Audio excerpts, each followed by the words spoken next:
Hello guys, Ufuk here. Welcome to our YouTube channel IR Academy. Today I come back with a new topic, the present indefinite tense. इससे पहले हमने tense को discuss किया था कि tense क्या होता है और हमारे पास इंग्लिश लैंग्वेज में हम कितने टेंसेस को स्टडी करते हैं, हमने वो देखा था। अब उसके बाद हमारे पास सबसे पहला जो है वो प्रेजेंट इंडेफिनिट टेंस है, जिसको उर्दू में कहा जाता है फ़ेल हाल मतलब। ठीक है। Now its definition is this tense is used for daily routine, repeated actions and for universal facts। अब ये देखना है कि जो indefinite tense है वो कहाँ पे और किन चीज़ों के लिए इस्तेमाल होता है। अगर आपसे कोई सिंपली पूछे कि present indefinite tense को हम कहाँ यूज़ करते हैं, तो आपने उनको रिप्लाई करना है कि हम इन 3 चीज़ों के लिए यूज़ करते हैं। कौन कौन सी 3 चीज़ें हैं? Daily routine, repeated actions and universal fact. अब डेली रूटीन क्या होता है? डेली रूटीन भाई कुछ ऐसे काम जो हम रोज़मर्रा की ज़िंदगी में डेली बेसिस पे कर रहे होते हैं, उनको हम क्या कहते हैं कि ये डेली रूटीन है। And the next one repeated actions. Repeated actions हमारे पास कौन से होते हैं? ऐसे काम जो हम रोज़मर्रा की ज़िंदगी में करते हैं लेकिन हम दिन में 2 से 3 बार उनको दोहराते हैं। रिपीटेड एक्शंस मतलब दोहराए जाने वाले काम। And then universal facts. अब यूनिवर्सल फैक्ट्स हमारे पास क्या होता है? कुछ यूनिवर्सल ट्रुथ या फिर कायनाती कुछ हकाइक, मतलब ऐसी चीज़ें जो नेचर के कंट्रोल में है, हमारे कंट्रोल में नहीं है, हम उनको चेंज नहीं कर सकते, वो जैसी हैं वैसी ही रहेंगी। ठीक है। अब ये जो टेंस है इसके कुछ मेन पॉइंट्स हैं। सबसे पहला है उर्दू इंडिकेशंस। अब क्या होता है, कोई भी टेंस उसको पहचानने के लिए उसकी एक उर्दू पहचान होती है। कहीं सेंटेंस दिया हुआ है, अगर आपको ट्रांसलेट करना है, आपको कैसे पता चलेगा कि ये कौन सा टेंस है या फिर ये कौन से टेंस का ये सेंटेंस लिखा हुआ है? देन उसकी उर्दू आइडेंटिफिकेशन देखी जाती है। अब जो इनडेफिनिट की आइडेंटिफिकेशन है वो ये है, ता है, ती है, ते हैं, ता हूँ वगैरह। अब जहाँ पे आप लास्ट में ये चीज़ें देखेंगे आपको कंफर्म हो जाएगा कि ये क्या है, प्रेजेंट इनडेफिनिट टेंस का सेंटेंस है। Then helping verb. जैसे कि पिछले लेक्चर में हमने हेल्पिंग वर्ब को भी डिस्कस किया था कि हमारे पास हेल्पिंग वर्ब जो है वो क्या होता है। हेल्पिंग वर्ब को हम मददगारी फ़ेल भी कह सकते हैं और ये बताता है कि काम जो है वो किस वक्त में हुआ है, हो चुका है, अभी हो रहा है या फिर आने वाले कल में होगा। तो ये जो हेल्पिंग वर्ब है, अब इनडेफिनिट की हमारे पास 2 हेल्पिंग वर्ब्स हैं, एक है डू और दूसरा है डज। ठीक है। अब हम इनको भी डिस्कस करेंगे कि जो डू है वो किसके साथ यूज़ होता है एंड जो डज है उसको हम कहाँ पे यूज़ करते हैं। देन है फॉर्म ऑफ वर्ब। वर्ब की कौन सी फॉर्म जो है वो हम इस टेंस में यूज़ करेंगे। फर्स्ट फॉर्म ऑफ वर्ब, उसके साथ हम क्या करेंगे, एस, ई एस या फिर आई एस का इजाफा करेंगे। अब देन डू एंड डज, इनका यूज़ कहाँ पे होगा? जो डू है उसको हम कहाँ पे यूज़ करेंगे? हमारे कुछ जो है सब्जेक्ट्स जैसे कि आई, वी, यू, दे या फिर कुछ प्लूरल नेम्स, मतलब एक से ज़्यादा नाम जब साथ में आएंगे तो उनके साथ हम क्या करेंगे, हम डू यूज़ करेंगे। And then does. डज को हम कौन से सब्जेक्ट्स के साथ यूज़ कर सकते हैं? For example he, she, it and singular names. अगर कोई सिंगुलर नेम है, कोई वाहिद नाम है या फिर ही है, शी है या फिर इट है, उनके साथ हम क्या करेंगे, उनके साथ हम डज का इस्तेमाल करेंगे। एंड देन है फॉर्मूला। अब हर टेंस जो है उसको कोई भी उसका सेंटेंस बनाने के लिए हमें फार्मूला या फिर स्ट्रक्चर की ज़रूरत होती है, यानी उसकी बनावट कैसे होती है हमें वो देखना होता है। अब इसका जो सिंपल सेंटेंस है उसमें क्या है, subject plus first form of verb, जिसमें हम क्या ऐड करेंगे, एस, ई एस या फिर I S plus object plus full stop. For example she cooks food, वो खाना पकाती है। अब जो हमने डेफिनेशन इसकी देखी, daily routine, repeated actions and universal facts, अगर इसकी हम एक एक एग्जांपल लें कि हम इनको कैसे यूज़ करते हैं, देन यहाँ पे एग्जांपल दी हुई है। हम यहाँ पे एग्जांपल दे रहे हैं कि वी गो टू स्कूल, हम स्कूल जाते हैं। अब ये हमारा क्या काम है, ये हमारा डेली रूटीन का काम है। हम रोज़मर्रा की ज़िंदगी में स्कूल जाते हैं, डेली बेसिस पे हम स्कूल जाते हैं। ठीक है। तो ये हमारा क्या है, ये हमारा डेली रूटीन है और ये क्या है, हमारा इनडेफिनिट टेंस का सेंटेंस है। And then they offers prayers, वो नमाज अदा करते हैं। अब नमाज हम देखें, दिन में हम 5 वक्त नमाज अदा करते हैं, तो 5 वक्त नमाज अदा करना यानी हम क्या करते हैं, एक ही एक्शन को हम बार बार रिपीट करते हैं, तो हम इसको क्या कहेंगे, ये हमारे रिपीटेड एक्शंस हैं। Then universal fact. अब कुछ कुदरती हकाइक, मतलब कोई ऐसी चीज़ जो हमारे कंट्रोल में नहीं है, वो नेचर के कंट्रोल में है। जैसे कि the stars twinkle at night, मतलब सितारे जो हैं वो रात को चमकते हैं। अब ये चीज़ क्या है, ये एक यूनिवर्सल फैक्ट है। ये चीज़ हमारे बस में नहीं है, ना आपके बस में, ना मेरे बस में है कि कोई बटन हो, हम उसको प्रेस करेंगे तो सितारे चमकना शुरू हो जाएंगे। ऐसा नहीं होता, ये नेचुरल फैक्ट है। सितारे चमकते हैं और सितारे चमकते रहते हैं डेली बेसिस पर। अब ये क्या है, ये हमारा यूनिवर्सल फैक्ट है, मतलब ये हमारा कायनाती जो है वो हकायक हैं, कुछ यूनिवर्सल ट्रुथ है।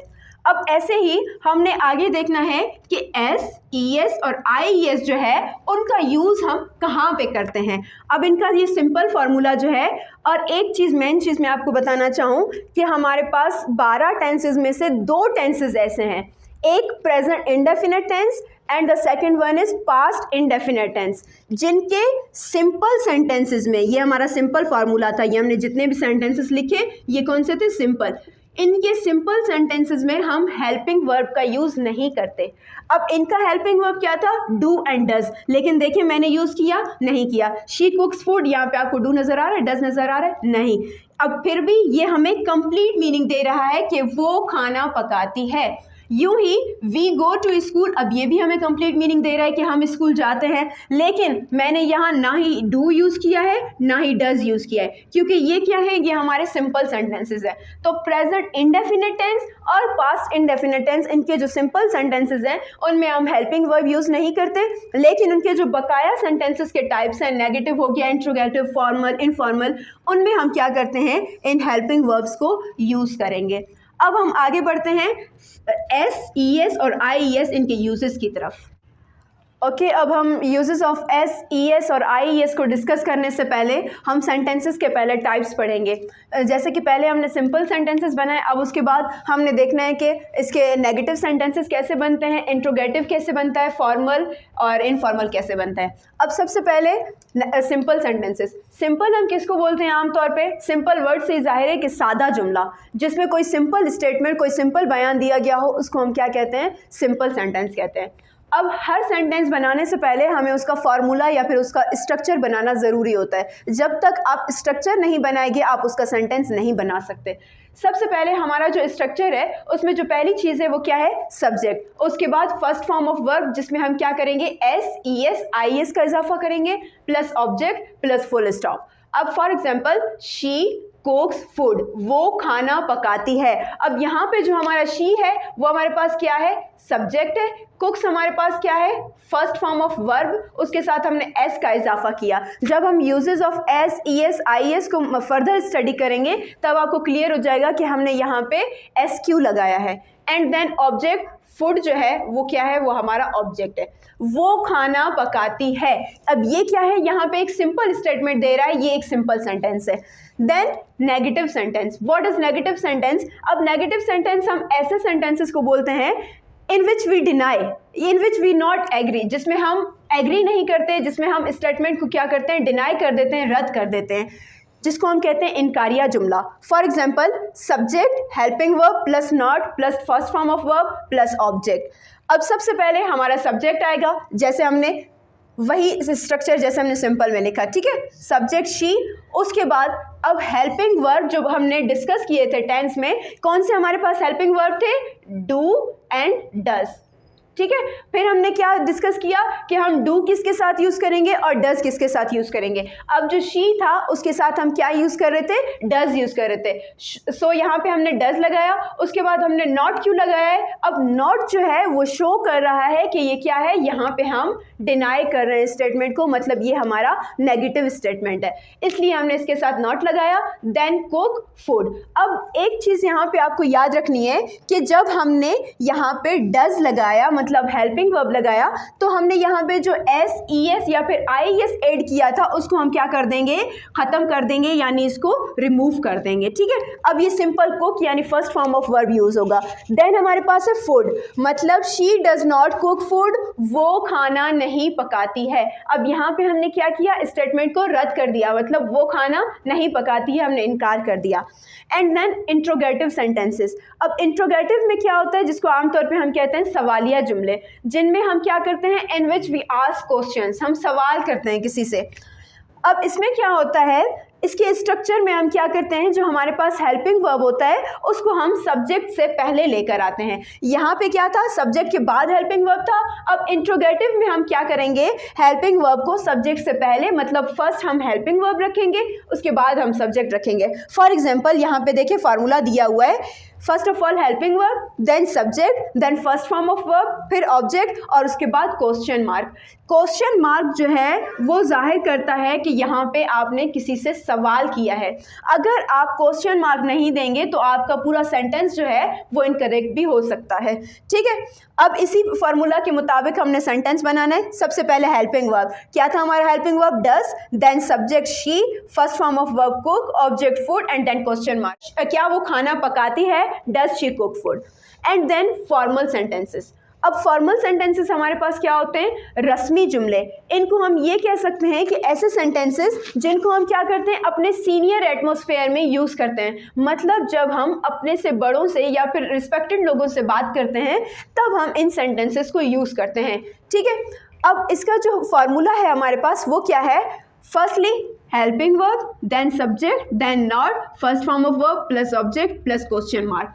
अब हमने क्या करना है, हेल्पिंग वर्ब और नॉट, इनके बीच में हमने क्या करना है, सब्जेक्ट को रखना है। फॉर एग्जाम्पल हेल्पिंग वर्ब हमारा डज, सब्जेक्ट हमारा she, not, then first form of verb, then object plus question mark. क्या वो खाना नहीं पकाती है, does she not cook food. ठीक है, उसके बाद है इनफॉर्मल। अब इनफॉर्मल क्या है, ये इसके ठीक अपोजिट है। ये था रस्मी और ये है गैर रस्मी। अब ये वाले सेंटेंसेस हम कहाँ यूज़ करते हैं, जब हम अपने से छोटे लोगों से या फिर जो हमसे छोटे होते हैं, जूनियर एटमॉस्फेयर, हम वहाँ पे यूज़ करते हैं। फ्रेंडली एटमॉस्फेयर में जो हमारे दोस्ताना माहौल होता है वहाँ पे हम ये सेंटेंसेस यूज़ कर सकते हैं। अब देखिए कैसे, अब इनमें कोई ख़ास डिफरेंस नहीं है। इसमें डिफरेंस जो है, इनकी उर्दू मीनिंग में कोई डिफरेंस नहीं आता। हाँ, इनकी इंग्लिश जो सेंटेंस है वो जो है चेंज होता है। अब वो कैसे चेंज होता है, यहाँ पे हमने क्या किया, helping verb, then subject, then not. अब इनफॉर्मल में हमने क्या करना है, हेल्पिंग वर्ब और नॉट को हमने साथ रखना है, उसके बाद हम सब्जेक्ट को रखेंगे। ठीक है, पहले helping verb, then not, then subject, फिर first form of verb, object और question mark as it is, जैसे हमने ऊपर रखा था। फॉर एग्जाम्पल, अब does not she cook food, लेकिन इनफॉर्मल में हमने क्या करना होता है, ये जो डज नॉट है, चाहे कोई भी हेल्पिंग वर्ब है, उसके साथ जो नॉट लगा हुआ है उन दोनों को मिला के उनकी शॉर्ट फॉर्म करके लिखना होता है। ठीक है, अब यहाँ पे जो इनकी शॉर्ट फॉर्म्स हैं, यहाँ पे मैंने मेंशन किए हुए हैं, आप देख सकते हैं। जो डू नॉट की शॉर्ट फॉर्म है उसके लिए हम क्या यूज़ करेंगे, डोंट यूज़ करेंगे, और जो डज नॉट है उसके लिए हम क्या यूज़ करेंगे, डजंट यूज़ करेंगे। तो इसलिए हमने यहाँ पे क्या लिखा है सेंटेंस में, doesn't she cook food. Urdu आप देख सकते हैं वही है, क्या वो खाना नहीं पकाती है, क्या वो खाना नहीं पकाती है। डिफरेंस किस चीज़ में आया, सिर्फ इंग्लिश सेंटेंस में आया। यहाँ पे है does she not cook food and यहाँ पे है doesn't she cook food. So that's it. Okay, मिलते हैं नेक्स्ट वीडियो में जिसमें हम uses of S, E S और आई ई एस को फर्दर डिस्कस करेंगे।